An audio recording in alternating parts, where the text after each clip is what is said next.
Welcome to the Jet and Mike podcast. This is the sidecast where I'm kind of gonna talk about my passion and something that I am truly in love with, and that is wrestling. And I just wanted to get this out there, just an opportunity just to talk to all my real wrestling heads out there, real quick, and just give some of my thoughts on the current state of WWE, as well as, of course, Seth Rollins. That's exactly what I really want to talk about. Lots been on my mind. Actually, WWE was just in town last night. I went to the show, and it was a great show. Great show. I have nothing bad to say about the show at all. I thoroughly enjoyed all the matches, all the bookings. It was good to, nostalgia to see acts like Goldust and to see some of these newcomers like the Hype Bros, which features Zack Ryder, one of the more underrated superstars, I think, in current WWE. But yeah, so just want to touch on a few topics real quick. First one being the state of the WWE and just my thoughts on it so far. The state of the WWE right now, I think that it is moving towards a better company in general, and being able to put out a better product. I'm thoroughly happy to see and to hear and to know that soon they're going to be moving, doing the draft again. The draft is happening in July, and from that they're going to split brands, and you're going to see select superstars on SmackDown, select superstars on Raw. For right now, probably until SummerSlam, Stephanie and Shane will continue to control both together. I think probably by SummerSlam, you're going to see a switch. One will get Raw, one will get SmackDown. That wouldn't surprise me at all. And they'll be in head-to-head competition to see who can have the better show. I think that with the pool of talent that they have right now, because you gotta realize, with the way NXT is going and how superstars are coming around a lot quicker now, and they have a lot better training. My gosh, I mean, they're turning superstars. Basically these guys are spending like a year and a half in NXT, and then they're going up. They're being bumped up to the big leagues, the major leagues, as far as SmackDown or Raw, and I mean, I'm thinking that there's such a big, supply of superstars. A lot of these guys aren't getting TV time, that's why you're seeing their matches on Superstars. That's why you're seeing their matches, on lower level WWE programming. I mean, because they don't have the time slots, or they refuse to write them into the Raw or SmackDown scripts. I've never been a big fan of putting the matches on the pre-show, just because I feel like the pre-show doesn't take matches seriously. Like, people don't take the pre-show matches seriously. Like, it's like, okay, that's the pre-show. It's like, I don't know about anybody else. Personally, myself, if I'm getting ready to watch a pay-per-view, I'm not like rushing home to see the pre-show. I'm like, I can cook. I can grill outside, because me and my guys usually get together and we watch the shows together. I'm usually like, I can cook outside. I can stand to miss this pre-show. I mean, it's not that big a deal. Or I can run real quick and get some food and pick up who I need to pick up. It's gonna come over and watch the pre-show. But yeah, I think that WWE in total needs to be able to give these new stars they have coming out, a chance to really, really shine. I think that this Cruiserweight Open, I'm excited for that. And I'm really just excited for how Triple H is really changing the business. I want to give him a lot of credit for this, because the whole NXT thing was his idea, because way back when, there you had places to go. WCW had the power plant, which is where Triple H started. Even back further than that, you had territories. And you often hear Jim Cornette speak on territories And that's how you learned the business before you went to the big leagues. You went to these territories, and from there, you grew and learned, the business. So that way you were groomed. And when you got the call from WWF, or say you got the call from WCW way back when, you were ready to be a professional, whereas I want to speak to an era, the Ruthless Aggression era, when you saw The Rock and Austin and guys like that leave. And this is no faulting necessarily on OVW, but I mean, you got to look and realize that era right there really dropped the ball in wrestling. I mean, that era really dropped the ball in wrestling. I mean, of course you had good talents come out like John Cena and Brock Lesnar, but you look at the guys, Shelton Benjamin, Ken Anderson, Jeff Hardy, Matt Hardy, those guys that were brought to main event level status, or supposed to be, Montel Vontavious Porter, another one that comes to mind, Carlito. Those guys were supposed to be the group that glued together and held together the business, and they weren't able to do so. They weren't able to hold the business together, and we saw ticket sales fall, and we saw a lot of people lose interest in wrestling.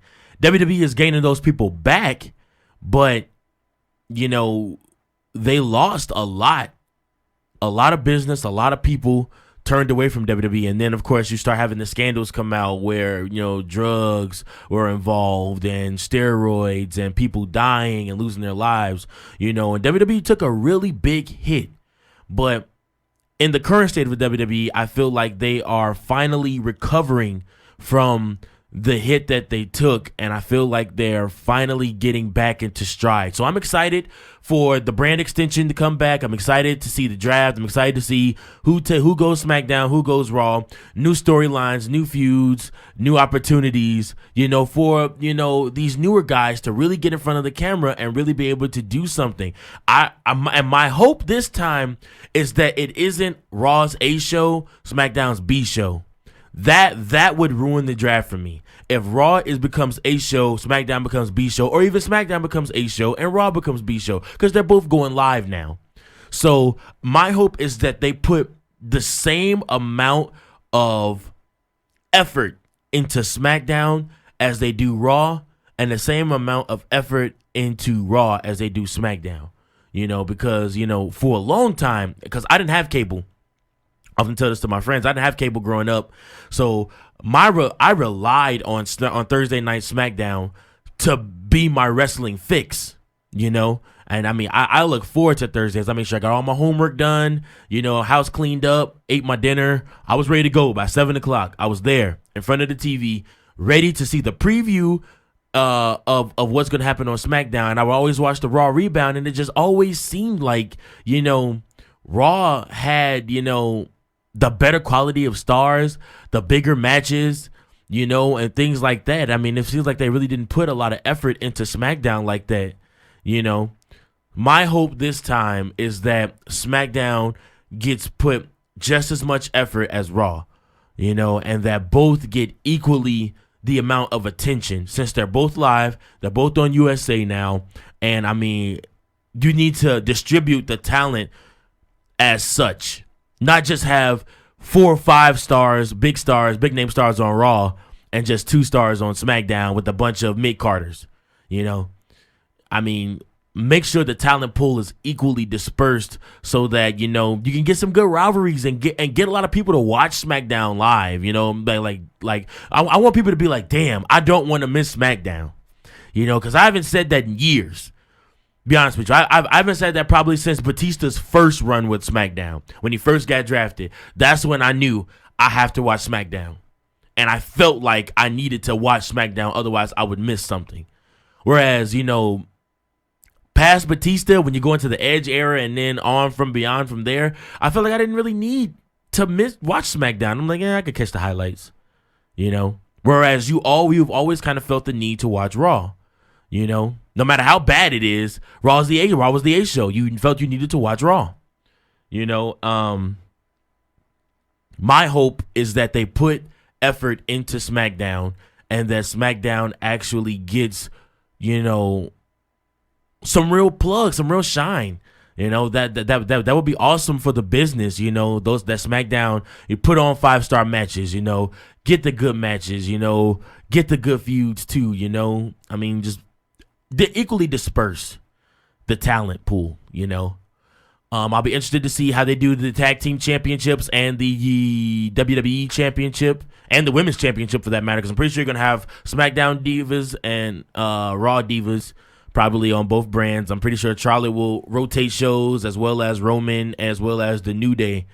I'm interested to see, who goes where, how they're gonna work the pay-per-views as far as who gets a title shot. I'm excited. This brand extension always brings about a new era in wrestling whenever they do the draft. So I'm excited about that. The other thing I'm excited about is the return of Seth Rollins. Now, the return of Seth Rollins, he was rumored he was going to be gone for a very, very, very long time. And obviously, we know that's not the case now. For anybody that watched the last pay-per-view, Extreme Rules, really saved the pay-per-view at the end for a lot of people who hate Roman Reigns. I'm not one of those people. I actually like Roman Reigns. I have nothing bad to say about Roman Reigns, what he does in the ring. Like I said, I watched this match last night, and I knew he was going to beat AJ. We all know it's a live event. AJ's not going to win the title at a live event. But I was just as much into that match as if it were a pay-per-view match, and I thought AJ might have a chance to win, if that goes to tell you anything. It was just a really good match. There were great spots. There was this one spot I think I remember in particular where, and this is something where you take for granted on television, but seeing it live is a different story. Roman took a shot where, AJ threw him into the steel steps. Those steel steps resounded. Not only the steel steps flew, they flew across, to the other side, but at the same time, that bang sounded like a car crash, and these are things that we take for granted watching on TV or watching on the network, that when you actually see that stuff happen live and you hear it live, it's like, damn, he about killed him, and I think that's just some of the effects that happen when you watch it on TV versus being able to, watch it live and hear it live, in person. But nevertheless, Seth Rollins is back, and he is getting a WWE title shot at Money in the Bank. My hope is that they don't disgrace Roman Reigns by allowing Seth Rollins to come back and to immediately beat him the first match. I think these two need to do a series of matches. I think it needs to probably end with Rollins winning, but I think that Roman needs to get 2 wins over him. If you think about it, Seth Rollins has basically made Roman Reigns and Dean Ambrose since the whole destruction of the Shield gimmick happened. Rollins basically has owned Roman Reigns and Dean Ambrose. He's beat them both for the title. He's beat them both in singles matches. He's feuded with both of them. It's like, Roman needs these wins. And then I would like to see him go feud with Dean Ambrose and Dean Ambrose go over on him, because they both did the favor to Rollins and allowed Rollins to win multiple times, go over them multiple times. They were 5-star matches, don't get me wrong, but at the end of the day, nobody remembers the loser. Everybody remembers the winner. And it was Rollins going over in majority of those matches, whether it be through DQ, whether it be through the Authority helping him, whether it be through, and I think one of those matches against Ambrose, he wasn't clean. So, you're looking at a guy in Ambrose, and I'm not saying kill his character by having him consistently lose and to Roman Reigns and to Dean Ambrose, but I think it's time for him to pay back some of his dues. I wouldn't be upset if he had a terrible rest of 2016, won the 2017 Royal Rumble, and won the title at WrestleMania. I wouldn't be upset about that. Also wouldn't be upset if Dean Ambrose got a WWE title shot and actually won and took the title from Roman. I wouldn't be upset about that. I mean, I don't know. I think the possibilities are endless. Again, I want to go back to the draft. I think that with the draft, the possibilities are endless of what can happen. And, you know, because right now it feels like WWE's in a little bit of a clutter, and there's like a range of talent that's just like waiting to see where they measure up or where they fit. And, you know, I think that it's important. I think that it's really important to book these guys right. Whoever the agent is who's booking these matches between Ambrose and Rollins needs to make sure that these matches are right. I like the single match first. I think they should do another single match. I think Roman should win convincingly the first time. Rollins come out, challenge him again.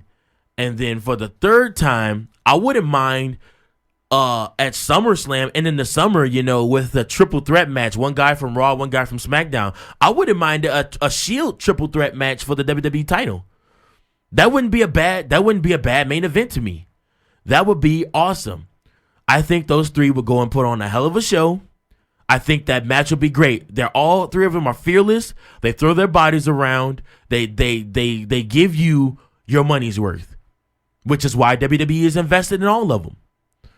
I think that it would be a great opportunity for all three of those superstars to go out there and put on a hell of a show. Let's have Ambrose from SmackDown, Rollins from Raw, of course your champion in the middle, in the summer with a new direction as far as champion. I mean, I say let's let Roman hold the title until the end of summer.